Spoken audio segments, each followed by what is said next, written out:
ಸ್ನೇಹಿತರೆ, ಮೀಡಿಯಾ ಮಾಸ್ಟರ್ಸ್ಗೆ ಸ್ವಾಗತ, ಸುಸ್ವಾಗತ. ಗೆಳೆಯರೆ, ನಾವು ಏನು ಮಾಡೋದಕ್ಕೆ ಸಾಧ್ಯನೇ ಇಲ್ಲ ಅನ್ನೋ ಪರಿಸ್ಥಿತಿ ಬಂದಾಗ ಏನು ಮಾಡ್ತೀವಿ? ದೇವರೇ ನೀನೇ ಕಾಪಾಡಬೇಕಪ್ಪ ಅಂತ ಕೈ ಎತ್ತಿ ನಿಂತು ಬಿಡ್ತೀವಿ. ಇಂಥ ಸಂದರ್ಭದಲ್ಲಿ ಯಾರಾದರೂ ನಮ್ಮನ್ನು ಕಾಪಾಡೋದಕ್ಕೆ ಬಂದ್ರೆ ದೇವರೇ ಕಳುಹಿಸ್ಕೊಟ್ಟ ಅಂತ ಕೂಡ ಅಂದ್ಕೊಂಡು ಬಿಡ್ತೀವಿ. ಆಪರೇಷನ್ ಸಿಂಧೂರ್ ಆಯ್ತಲ್ಲ, ಆ ಸಂದರ್ಭದಲ್ಲಿ ಪಾಕಿಸ್ತಾನ ಭಾರತದ ಮುಂದೆ ಇನ್ನು ನಿಲ್ಲೋದಿಕ್ಕೆ ಆಗೋದಿಲ್ಲ ಅಂತ ಕೈ ಕಾಲು ಮತ್ತೊಂದು ಎಲ್ಲ ಎತ್ತಿ ನಿಂತಿದ್ದಾಗ ಅವರನ್ನ ಕಾಪಾಡಿದ್ದು ಆ ದೇವರಂತೆ. ಈ ಮಾತನ್ನ ನಾನು ಹೇಳ್ತಾ ಇಲ್ಲ, ಅವರ ಚೀಫ್ ಆಫ್ ಡಿಫೆನ್ಸ್ ಫೋರ್ಸ್ ಹೇಳಿಕೊಂಡಿದ್ದಾನೆ. ಸರಿಯಪ್ಪ, ಭಾರತದ ವಿರುದ್ಧ ಏನೋ ನಿಮ್ಮನ್ನ ದೇವರು ಕಾಪಾಡ್ಬಿಟ್ಟ, ಆದ್ರೆ ನಮ್ಮ ವಿರುದ್ಧ ಯಾರು ಕಾಪಾಡ್ತಾರೆ ಅಂತ ಪಾಕಿಸ್ತಾನವನ್ನ TTP ಅಂದ್ರೆ ತೆಹರಿಕಿ ತಾಲಿಬಾನ್ ಕೇಳ್ತಾ ಇದೆ. ಹಾಗೆ ಇಮ್ರಾನ್ ಖಾನ್ ಬೆಂಬಲಿಗರು ದೊಡ್ಡ ಮಟ್ಟದಲ್ಲಿ ಪಾಕಿಸ್ತಾನದಲ್ಲಿ ಪ್ರತಿಭಟನೆಗಳನ್ನು ಹಮ್ಮಿಕೊಳ್ತಾ ಇದ್ದಾರೆ. ಇದನ್ನು ನಿಯಂತ್ರಿಸೋದಕ್ಕೆ ರಾವಲ್ಪಿಂಡಿಯಲ್ಲಿ ಸುಮಾರು 1300ಕ್ಕೂ ಹೆಚ್ಚು ಸೈನಿಕರನ್ನ ನಿಯೋಜನೆ ಮಾಡಲಾಗಿದೆ. ಹಾಗಾದ್ರೆ ಭಾರತದ ವಿರುದ್ಧ ಪಾಕಿಗಳನ್ನು ಕಾಪಾಡಿದ ದೇವರು ಯಾರು?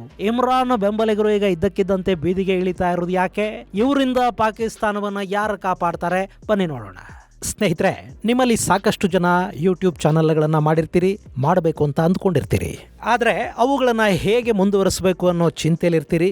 ನಿಮಗಾಗಿನೇ ನಾವು ಒಂದು ಯೂಟ್ಯೂಬ್ ತರಬೇತಿ ಕಾರ್ಯಕ್ರಮವನ್ನು ಆಯೋಜಿಸ್ತಾ ಇದ್ದೀವಿ. ಅದರಲ್ಲಿ script writing, voice, camera, channel optimisation, monetisation, ಹಾಗೆ ಆರ್ಟಿಫಿಷಿಯಲ್ ಇಂಟೆಲಿಜೆನ್ಸ್, ಸೆಕ್ಯೂರಿಟಿ, ಹೀಗೆ ನಾನಾ ವಿಷಯಗಳನ್ನ ನೀವು ಕಲಿಯೋದಕ್ಕೆ ಸಾಧ್ಯ ಆಗುತ್ತೆ.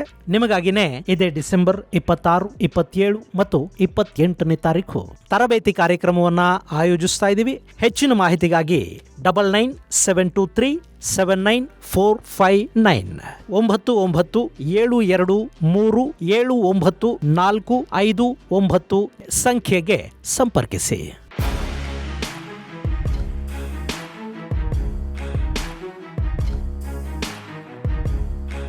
ಗೆಳೆಯರೆ, ಮೊನ್ನೆ ಉಲೇಮಾಗಳ ಸಭೆಯಲ್ಲಿ ಪಾಕಿಸ್ತಾನದ ಮುಲ್ಲಾ ಜನರಲ್ ಮಾತಾಡ್ತಾ ಇದ್ದ. ಯಥಾ ಪ್ರಕಾರ ಕುರಾನಿನ ಸಾಲಗಳನ್ನು ಹೇಳ್ತಾ ಹೋದ. ಪಾಕಿಸ್ತಾನವನ್ನ ಮತ್ತು ನಮ್ಮ ಸೇನೆಯನ್ನ ದೇವರು ಸದಾ ಕಾಪಾಡ್ತಾ ಇದ್ದಾನೆ ಅಂತ ಹೇಳ್ತಾ ಮೊನ್ನೆ ಆಪರೇಷನ್ ಸಿಂಧೂರ್ ಸಮಯದಲ್ಲಿ ಕೂಡ ಅದು ನಮ್ಮ ಅನುಭವಕ್ಕೆ ಬಂತು ಅಂತ ಹೇಳ್ಕಂಡ. ನಮ್ಮನ್ನ ಭಾರತದ ದಾಳಿಯ ವಿರುದ್ಧ ಕಾಪಾಡಿದ್ದು ದೇವರು ಅನ್ನೋ ಸತ್ಯವನ್ನ ಮುನೀರ್ ಬಾಯ್ಬಿಟ್ಟ. ಆದ್ರೆ ಆ ದೇವರ ಹೆಸರೇನು? ಡೊನಾಲ್ಡ್ ಟ್ರಂಪ್ ಅಥವಾ ಮೊಹಮ್ಮದ್ ಬಿನ್ ಸಲ್ಮಾನ ಅನ್ನೋದನ್ನು ಮಾತ್ರ ಹೇಳಲಿಲ್ಲ. ಗೆಳೆಯರೆ, ಆಪರೇಷನ್ ಸಿಂಧೂರ್ ಸಂದರ್ಭದಲ್ಲಿ ಭಾರತ ಪಾಕಿಸ್ತಾನದಲ್ಲಿ ಉಗ್ರ ಶಿಬಿರಗಳ ಮೇಲೆ ದಾಳಿ ಮಾಡ್ತು, ಆ ಶಿಬಿರಗಳನ್ನು ನಾಶ ಮಾಡ್ತು. ಅದಕ್ಕೆ ಪ್ರತಿಯಾಗಿ ಪಾಕಿಸ್ತಾನ ಕೂಡ ಅದೇನೋ ಆಪರೇಷನ್ ಲುಂಗಿ ಬನೀನು ಅಂತ ಶುರು ಮಾಡ್ತಲ್ಲ, ಆ ಸಂದರ್ಭದಲ್ಲಿ ಭಾರತ ಪಾಕಿಸ್ತಾನದ ಏರ್ ಬೇಸ್ಗಳನ್ನು ಟಾರ್ಗೆಟ್ ಮಾಡ್ಕೊಂಡು ಬ್ರಹ್ಮೋಸ್ ಮತ್ತು ಡ್ರೋನ್ಗಳನ್ನು ನುಗ್ಗಿಸ್ತು. ಅದನ್ನು ತಡೆಯೋದಕ್ಕೆ ಅವರ ಬಳಿ ಸರಿಯಾದ ಏರ್ ಡಿಫೆನ್ಸ್ ಇರಲಿಲ್ಲ. ಚೈನಾ ಕೊಟ್ಟಿದ್ದ MQ-9ಗೆ ಭಾರತದ ಮಿಸೈಲ್ಗಳನ್ನ, ಡ್ರೋನ್ಗಳನ್ನ ತಡೆಯೋದಕ್ಕೆ ಸಾಧ್ಯ ಆಗಲಿಲ್ಲ. ನೋಡ್ತಾ ಇರುವಾಗಲೇ ಅವರ ಏರ್ ಡಿಫೆನ್ಸ್ ನಾಶವಾಯಿತು. ಚೈನಾದ ರಡಾರ್ಗಳು ಮಾತ್ರ ಅಲ್ಲ, ಅಮೆರಿಕ ಕೊಟ್ಟಿದ್ದ ರಡಾರ್ಗಳು ಕೂಡ ಉಳಿಸಾದವು. ಏರ್ ಬೇಸ್ಗಳ ಮೇಲೆ ಮಿಸೈಲ್ ದಾಳಿ ಆಯಿತು. ಅವರ ಅರ್ಲಿ ವಾರ್ನಿಂಗ್ ಸಿಸ್ಟಮ್ಗಳು ನಾಶ ಆದವು. 2 ಅವಾಕ್ಸ್ ವಿಮಾನಗಳು ಹಾಳಾದವು. F-16 ಯುದ್ಧ ವಿಮಾನಗಳು, JF-17, J-10, C-130 ಟ್ರಾನ್ಸ್ಪೋರ್ಟ್ ವಿಮಾನ, ಹೀಗೆ ಸುಮಾರು 1.5 ಡಜನ್ ವಿಮಾನಗಳನ್ನು ಪಾಕಿಸ್ತಾನ ಕಳ್ಕೊಳ್ತು. ಅಲ್ಲಿ ಏರ್ ಡಿಫೆನ್ಸ್, ಯುದ್ಧ ವಿಮಾನಗಳು, ಸೇನೆ ಯಾವುದೂ ಇನ್ನು ಏನನ್ನೂ ಮಾಡೋದಕ್ಕೆ ಸಾಧ್ಯ ಇಲ್ಲ ಅನ್ನಿಸಿದಾಗ ಮುನೀರ್ ಬಂಕರ್ ಅಲ್ಲಿ ಅಡಗಿ ಕೂತ. ಪಾಕಿಸ್ತಾನದ ಸೇನೆ ಕೈ ಚೆಲ್ಲಿ ನಿಂತ್ಕೊಳ್ತು. ಬೆಳಗ್ಗೆ ಮೊದಲ ನಮಾಜ್ ಮಾಡಿ ಭಾರತದ ವಿರುದ್ಧ ದಾಳಿ ಮಾಡಬೇಕು ಅಂತ ಅವ್ರು ಅಂದ್ಕೊಂಡಿದ್ರಂತೆ. ಆದ್ರೆ ಅವರಿಗೆ ಕೆಳಗೆ ಬಗ್ಗಿ ಮೇಲೆತ್ತೋ ಅವಕಾಶ ಕೂಡ ಕೊಡದೆ ಭಾರತ ಹೊಡೆದು ಹಾಕ್ತು ಅಂತ ಅವರು ಪ್ರಧಾನಿನೇ ಹೇಳ್ಕಂಡ. ಈ ಸಂದರ್ಭದಲ್ಲಿ ಅವರನ್ನ ಕಾಪಾಡೋದಕ್ಕೆ ಬಂದದ್ದು ಅಮೆರಿಕದ ಅಧ್ಯಕ್ಷ ಡೊನಾಲ್ಡ್ ಟ್ರಂಪ್ ಮತ್ತು ಸೌದಿಯ ಯುವರಾಜ ಮೊಹಮ್ಮದ್ ಬಿನ್ ಸಲ್ಮಾನ್. ಅವರಿಬ್ಬರು ಸಲಹೆ ಕೊಟ್ಟು ತಕ್ಷಣ ಭಾರತದ ಜೊತೆ ಮಾತಾಡಿ ಯುದ್ಧ ನಿಲ್ಲಿಸೋದಕ್ಕೆ ಮನವಿ ಮಾಡಿ ಅಂತ ಪಾಕಿಸ್ತಾನಕ್ಕೆ ಹೇಳಿದ್ರು. ದೇವರು ಪಾಕಿಗಳಿಗೆ ಸಕಾಲಕ್ಕೆ ಈ ಸಲಹೆಯನ್ನ ಕೊಡೋ ಹಾಗೆ ಮಾಡೋ ಮೂಲಕ ಪಾಕಿಸ್ತಾನವನ್ನ ಭಾರತದ ದಾಳಿಯಿಂದ ಕಾಪಾಡಿದ. ಇದನ್ನೇ ಮೊನ್ನೆ ಉಲೇಮಾಗಳ ಸಭೆಯಲ್ಲಿ ಸೇನಾ ನಾಯಕ ಹೇಳ್ಕೊಂಡಿದ್ದಾನೆ. ಅವನು ಹೀಗೆ ದೇವರೇ ನಮ್ಮನ್ನ ಕಾಪಾಡಿದ್ದು ಅಂತ ಹೇಳ್ತಾ ಇದ್ರೆ ಅಲ್ಲಿ ಕೂತ ನಿರ್ಲಜ್ಜರು ಚಪ್ಪಾಳೆ ಬೇರೆ ತಟ್ತಾ ಇದ್ರು. हमने अल्लाह की मदद आते हुए देखी, महसूस की. वही अंसुरकुमुल्लाहु फला गालिब लकुम. हमने महसूस किया. ಇನ್ನು ಮುನೀರನ ಮಾತು ಇಷ್ಟಕ್ಕೆ ನಿಲ್ಲಿಲ್ಲ. ದೇವರು ನಮ್ಮ ಮೇಲೆ ಕರುಣೆ ಇಟ್ಕೊಂಡಿದ್ದಾನೆ, ಹೀಗಾಗಿನೇ ಮೆಕ್ಕಾ ಮದೀನಾಗಳನ್ನು ಕಾಪಾಡೋದಕ್ಕೆ ನಮ್ಮ ಸೇನೆಗೆ ಅವಕಾಶ ಸಿಕ್ಕಿದೆ ಅಂತ ಕೂಡ ಹೇಳಿಕೊಂಡ. ಅಲ್ಲಿ ಮೆಕ್ಕಾ ಮದೀನಾದ ರಕ್ಷಣೆಗೆ ಪಾಕಿಸ್ತಾನದ ಸೈನ್ಯಕ್ಕೆ ಬಾಡಿಗೆ ಕೊಟ್ಟು ನಿಲ್ಲಿಸಿರೋದು ಸೌದಿಯ ದೊರೆ ಮೊಹಮ್ಮದ್ ಬಿನ್ ಸಲ್ಮಾನ್. ಮೆಕ್ಕಾ ಮದೀನಾಗಳಿಗೆ ಮುಸ್ಲಿಮರಿಗೆ ಬಿಟ್ಟು ಬೇರೆಯವರಿಗೆ ಪ್ರವೇಶ ಇಲ್ಲ.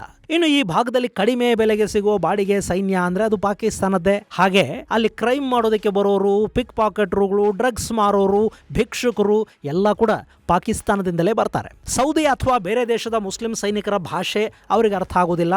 ಅವರನ್ನು ಸುಲಭವಾಗಿ ಯಾಮಾರಿಸೋದಕ್ಕೆ ಸಾಧ್ಯ ಆಗುತ್ತೆ. ಹೀಗಾಗಿ ಪಾಕಿಸ್ತಾನದಿಂದ ಬರೋ ಕಳ್ಳರನ್ನು ಹಿಡ್ಕೊಳ್ಳೋದಕ್ಕೆ ಪಾಕಿಸ್ತಾನಿ ಸೈನಿಕರೇ ಸರಿ ಅಂತ ಸಲ್ಮಾನ್ ಅಲ್ಲಿ ಪಾಕ್ ಸೇನೆಗೆ ಅವಕಾಶವನ್ನು ಕೊಟ್ಟಿದ್ದಾರೆ. ಇನ್ನು ಯುದ್ಧ ನಿಲ್ಲಿಸೋದಕ್ಕೆ ಸಹಾಯ ಮಾಡಿದ್ದು ಕೂಡ ಸೌದಿ ಯುವರಾಜ ಸಲ್ಮಾನೇ.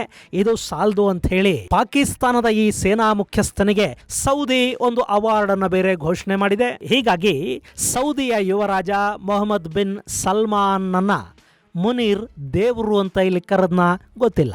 ಹೀಗೆ ದೇವರ ಬಗ್ಗೆ ಹೇಳ್ತಾ ಮುನೀರನ ಮಾತು ಆಫ್ಘನಿಸ್ತಾನದ ಕಡೆಗೆ ತಿರುಗತ್ತೆ. ಪಾಕಿಸ್ತಾನವನ್ನ ಯಾವ ದೇವರು ಕಾಪಾಡೋದಕ್ಕೆ ಸಾಧ್ಯವಾಗದ ಹಾಗೆ ಹರ್ಕಂಡು ತಿಂತಾ ಇರೋದು TTP ಅಂದ್ರೆ ತೆಹರಿಕಿ ತಾಲಿಬಾನ್. ಅದರಲ್ಲಿ ಅತಿ ಹೆಚ್ಚು ಆಫ್ಘನಿಸ್ತಾನದ ಜನ ಇದ್ದಾರೆ. 70% ಆಫ್ಘನರೇ ತುಂಬಿಕೊಂಡಿರೋ TTPಯನ್ನ ಆಫ್ಘನಿಸ್ತಾನದ ಆಡಳಿತ ಕಂಟ್ರೋಲ್ ಮಾಡಬೇಕು ಅಂತ ಮುನೀರ್ ಹೇಳಿದ್ದಾನೆ. ಅದ್ಯಾಕೋ ಅದನ್ನ ದೇವರು ಕಂಟ್ರೋಲ್ ಮಾಡಬೇಕು ಅಂತ ಹೇಳಿಲ್ಲ. ಪಾಕಿಸ್ತಾನದ ಪಾಲಿನ ದೇವರುಗಳಾದ ಟ್ರಂಪ್ ಹಾಗೂ ಸಲ್ಮಾನ್ ಮಾತನ್ನ TTP ಕೇಳೋದಿಲ್ಲ ಅನ್ನೋ ಕಾರಣಕ್ಕೋ ಏನೋ ಅವರಿಗೆ ಆಫ್ಘನಿಸ್ತಾನದ ಆಡಳಿತಾನೇ ಬುದ್ಧಿ ಹೇಳಬೇಕು ಅಂತ ಮುನೀರ್ ಫತ್ವಾ ಹೊರಡಿಸಿದ್ದಾನೆ.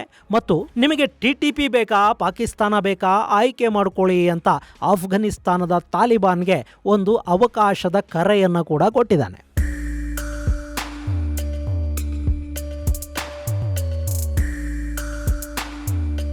ಗೆಳೆಯರೆ, ಆಫ್ಘನಿಸ್ತಾನಕ್ಕೆ ಪಾಕಿಸ್ತಾನದಿಂದ ಆಗಬೇಕಾಗಿರೋದು ಏನೂ ಇಲ್ಲ. ಪಾಕಿಸ್ತಾನವನ್ನ ಜೊತೆಗಿಟ್ಕೊಂಡ್ರೆ ಈ ಭಿಕಾರಿಗಳನ್ನು ಕೂಡ ಅವರೇ ಸಾಕಬೇಕಾಗತ್ತೆ. ಆದ್ರೆ ತೆಹರಿಕಿ ತಾಲಿಬಾನ್ ಅನ್ನೋದು ಹಾಗಲ್ಲ.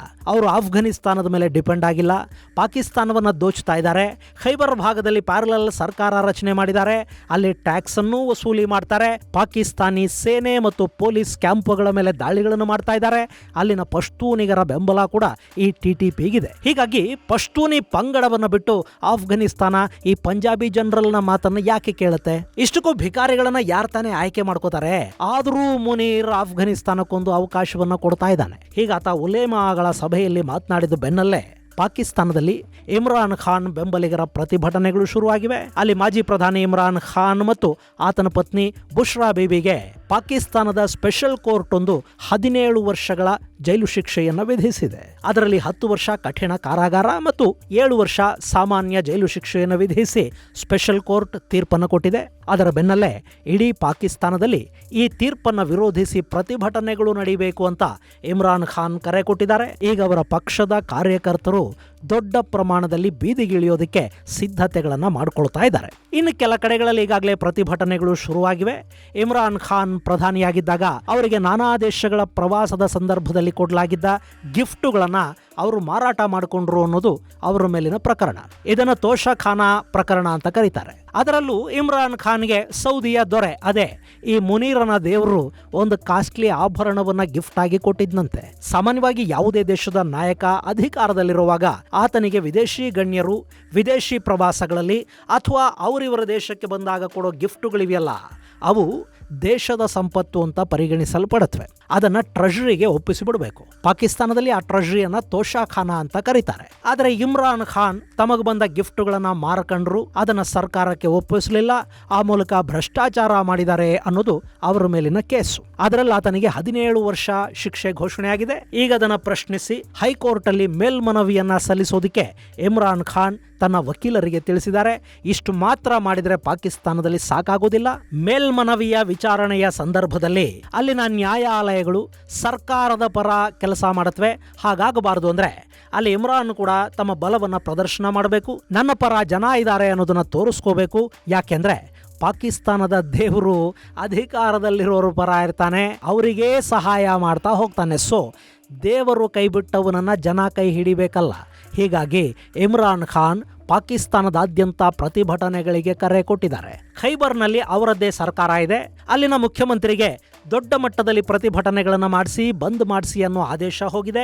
ಸೊ ಈಗ ಪಾಕಿಸ್ತಾನ ಮತ್ತೊಂದು ಸುತ್ತಿನ ಗಲಭೆಗಳನ್ನು ನೋಡುತ್ತೆ. ಇದರ ಜೊತೆಗೆ ಮೊನ್ನೆ ವಿಶ್ವಸಂಸ್ಥೆಯಲ್ಲಿ ಭಾರತದ ಪ್ರತಿನಿಧಿ ಪಾಕಿಸ್ತಾನದ ಮಾಜಿ ಪ್ರಧಾನಿ ಇಮ್ರಾನ್ ಖಾನ್ ಅವರಿಗೆ ಸಿಕ್ಕಿರುವ ಜೈಲು ಭಾಗ್ಯದ ಬಗ್ಗೆ ಅಂತಾರಾಷ್ಟ್ರೀಯ ಮಟ್ಟದಲ್ಲಿ ದನಿ ಎತ್ತಿರೋದು ಕೂಡ ಈಗ ಇಮ್ರಾನ್ ಬೆಂಬಲಿಗರಿಗೆ ಮತ್ತೊಂದಷ್ಟು ಬಲ ಬಂದ ಹಾಗಾಗ್ತಾ ಇದೆ. ಹೀಗಾಗಿ ಅಲ್ಲಿ ಪ್ರತಿಭಟನೆಗಳು ದೊಡ್ಡ ಮಟ್ಟದಲ್ಲಿ ಶುರುವಾಗ್ತಾ ಇವೆ. ಇನ್ನು ಈ ಪ್ರತಿಭಟನೆಗಳನ್ನು ನಿಯಂತ್ರಿಸುವುದಕ್ಕೆ ರಾವಲ್ಪಿಂಡಿಯಲ್ಲಿ ಭಯಾನಕ ಬಂದೋಬಸ್ತನ್ನು ಮಾಡಲಾಗಿದೆ. ಗೆಳೆಯರೆ, ಪಾಕಿಸ್ತಾನಕ್ಕೆ ರಾಜಧಾನಿ ಇಸ್ಲಾಮಾಬಾದ್ ಅನ್ನೋದು ಎಷ್ಟು ಮುಖ್ಯನೋ ಈ ಪಿಂಡಿ ಅಂದ್ರೆ ರಾವಲ್ಪಿಂಡಿ ಕೂಡ ಅಷ್ಟೇ ಮುಖ್ಯ. ಇಸ್ಲಾಮಾಬಾದ್ ಅವರ ಆಡಳಿತದ ರಾಜಧಾನಿ ಆದ್ರೆ ರಾವಲ್ಪಿಂಡಿ ಪಾಕಿಸ್ತಾನದ ಸೇನಾ ರಾಜಧಾನಿ. ಸೇನೆಯ ಮುಖ್ಯ ಕಚೇರಿ ಇರೋದು ರಾವಲ್ಪಿಂಡಿಯ ಚಕ್ಲಾಲಾ ಏರಿಯಾದಲ್ಲಿ. ಹೀಗಾಗಿ ಪಿಂಡಿಯಲ್ಲೀಗ ಸುಮಾರು 1300ಕ್ಕೂ ಹೆಚ್ಚು ಸೇನೆ ಮತ್ತು ಪೊಲೀಸರನ್ನ ಭದ್ರತೆಗೆ ನಿಯೋಜನೆ ಮಾಡಲಾಗಿದೆ. ಇನ್ನು ಇದು ಇಲ್ಲಿಗೆ ಬರೀ ಇಮ್ರಾನ್ ಖಾನ್ ಪ್ರತಿಭಟನೆಗಳಿಗೆ ಮಾತ್ರ ಮುಗಿಯೋದಿಲ್ಲ. ಈಗ ಪಾಕಿಸ್ತಾನ ಗಾಜಾಗೆ ತನ್ನ 3500 ಸೈನಿಕರನ್ನ ಕಳುಹಿಸಿಕೊಡ್ತಾ ಇದೆ. ಹಮಾಸ್ ವಿರುದ್ಧ ಇಸ್ರೇಲಿನ ಪರ ಅಂದ್ರೆ ಪಾಕಿಸ್ತಾನಿ ಮುಲ್ಲಾಗಳ ದೃಷ್ಟಿಯಲ್ಲಿ ಇಸ್ಲಾಮಿನ ವಿರುದ್ಧ ಜಿಯೋನಿಸ್ಟ್ ಶಕ್ತಿಗಳ ಪರ ಕೆಲಸ ಮಾಡೋದಕ್ಕೆ 3500 ಪಾಕಿ ಸೈನಿಕರು ಹೋಗ್ತಾ ಇದ್ದಾರೆ. ಇದು ದೇವದ್ರೋಹನ ಅಥವಾ ಮುಲ್ಲಾ ಮುನೀರನ ದೇವಋಣ ತೀರಿಸಿಕೊಳ್ಳೋ ಪ್ರಯತ್ನನ ಗೊತ್ತಿಲ್ಲ. ಯಾಕೆಂದ್ರೆ ಈ ಸೇನಾ ನಿಯೋಜನೆಯ ಆದೇಶ ಬಂದಿರೋದು ಆತನನ್ನ ಆಪರೇಷನ್ ಸಿಂಧೂರ್ ಸಮಯದಲ್ಲಿ ಕಾಪಾಡಿದ ಅಮೆರಿಕ ದೇವರ ಕಡೆಯಿಂದ. ಮೊನ್ನೆ ಅಮೆರಿಕದ ವಿದೇಶಾಂಗ ಕಾರ್ಯದರ್ಶಿ ಮಾರ್ಕೋ ರೂಬಿಯೋ ಹೇಳಿರೋ ಪ್ರಕಾರ ಪಾಕಿಸ್ತಾನವೇ ತನ್ನ ಸೇನೆಯನ್ನ ಗಾಜಾಗೆ ಕಳುಹಿಸೋದಿಕ್ಕೆ ಸ್ವಯಂ ಪ್ರೇರಣೆಯಿಂದ ಮುಂದೆ ಬಂದಿದೆಯಂತೆ. ಇದು ಖಂಡಿತ ಅಲ್ಲಿನ ಮತೀಯ ಶಕ್ತಿಗಳನ್ನ ಕೆರಳಿಸುತ್ತೆ. ಇದರ ವಿರುದ್ಧ ಕೂಡ ಅಲ್ಲಿ ಪ್ರತಿಭಟನೆಗಳು ಶುರುವಾಗತ್ವೆ. ಮೊನ್ನೆ ವಿಶ್ವ ಬ್ಯಾಂಕ್ 700 ಮಿಲಿಯನ್ ಸಾಲವನ್ನ ಪಾಕಿಸ್ತಾನಕ್ಕೆ ಘೋಷಣೆ ಮಾಡಿದೆ. ಹಾಗೆ IMF ಕೂಡ $1.2 ಬಿಲಿಯನ್ ಬೇಲ್ಔಟ್ ಬೇರೆ ಕೊಟ್ಟಿದೆ. ಈ ಹಣ ಈಗ ಪ್ರತಿಭಟನೆಗಳನ್ನ ನಿಯಂತ್ರಿಸೋದಕ್ಕೆ, ಪ್ರತಿಭಟನೆಗಳಿಂದ ಹಾಳಾಗೋ ಇನ್ಫ್ರಾಸ್ಟ್ರಕ್ಚರ್ನ ರಿಪೇರಿಗೆ ಖರ್ಚಾಗಿ ಹೋಗುತ್ತೋ ಏನೋ. ಇದರ ಜೊತೆಗೆ ಬಲೂಚಿಸ್ತಾನದಲ್ಲಿ ಪಾಕ್ ಸೇನೆಯ ವಿರುದ್ಧದ ದಾಳಿಗಳು ಹಾಗೆ ಮುಂದುವರಿತಾ ಇವೆ. ಇವತ್ತು ಬೆಳಿಗ್ಗೆ ಕೂಡ ಅಲ್ಲಿ 1/2 ಡಜನ್ ಪಾಕಿ ಸೈನಿಕರನ್ನ ಬಲೂಚ್ ಪಡೆಗಳು ಹೊಡೆದು ಹಾಕಿವೆ. ಹೆಂಗೋ ಅಂತೂ ಪಾಕಿಸ್ತಾನವನ್ನ, ಮುನೀರನನ್ನ ಅವನು ನಂಬಿದ ದೇವರು ಕಾಪಾಡಿಕೊಳ್ತಾ ಹೋಗ್ಲಿ ಅಲ್ವಾ. ಇದು ಗೆಳೆಯರೆ, ಮುನೀರನ ದೇವರು ಆಪರೇಷನ್ ಸಿಂಧೂರ್ ಸಂದರ್ಭದಲ್ಲಿ ಭಾರತದ ದಾಳಿಗಳಿಂದ ಪಾಕಿಸ್ತಾನದ ಸೇನೆಯನ್ನ ಕಾಪಾಡಿದ ಬಗ್ಗೆ ಮುನೀರ ಹೇಳಿಕೊಂಡಿರೋ ಕಥೆ. ಮುಂದಿನ ಸಂಚಿಕೆಯಲ್ಲಿ ಮತ್ತಷ್ಟು ವಿಶೇಷಗಳ ಜೊತೆ ಮತ್ತೆ ಭೇಟಿಯಾಗೋಣ. ಅಲ್ಲಿವರೆಗೆ ಜೈ ಹಿಂದ್, ಜೈ ಕರ್ನಾಟಕ.